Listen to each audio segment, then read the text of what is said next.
This is a time when we honor the people who've answered the call to do God's missional work.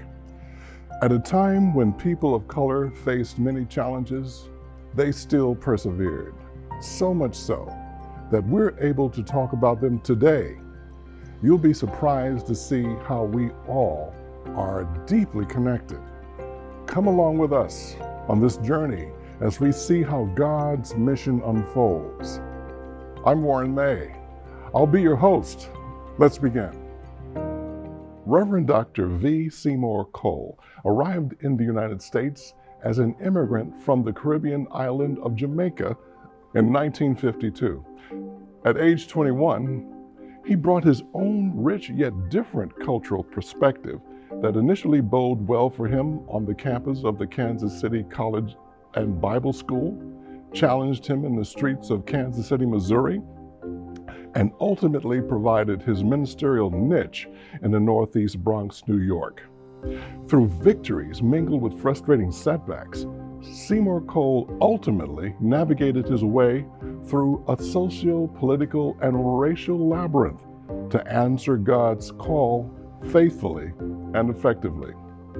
Cole's ministry positively influenced the lives of people in a variety of ways.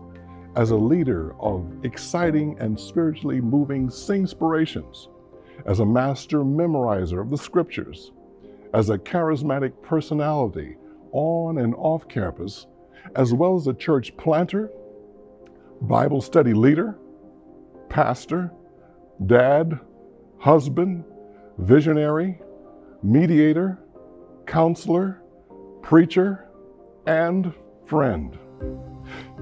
One of his many memorable sayings was, "God will pull you through if you can stand the pull."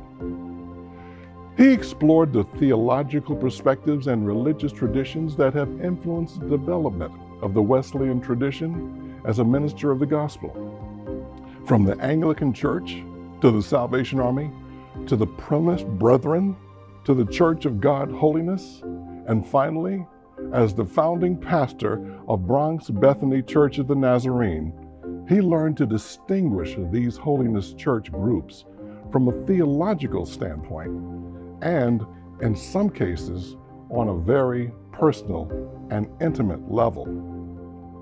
For example, when young Emmett Till was murdered in Mississippi, his high-profile, racially motivated case shook the nation. Cole was a seminary student then. It was one night at the altar when he decided to follow the Lord's call, even if it meant serving in Mississippi. Cole understood how the amalgamation of cultures have characterized the American experience.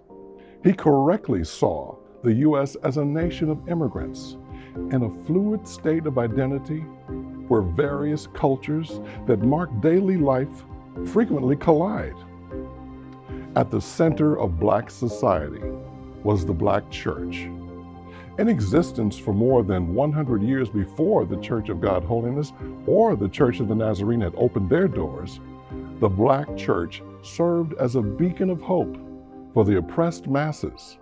Cole continued that tradition throughout his ministry.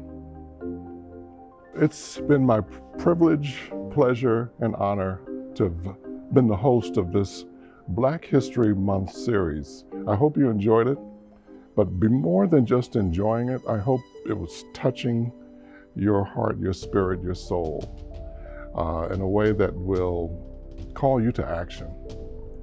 I mean, look at the people who we displayed during this month.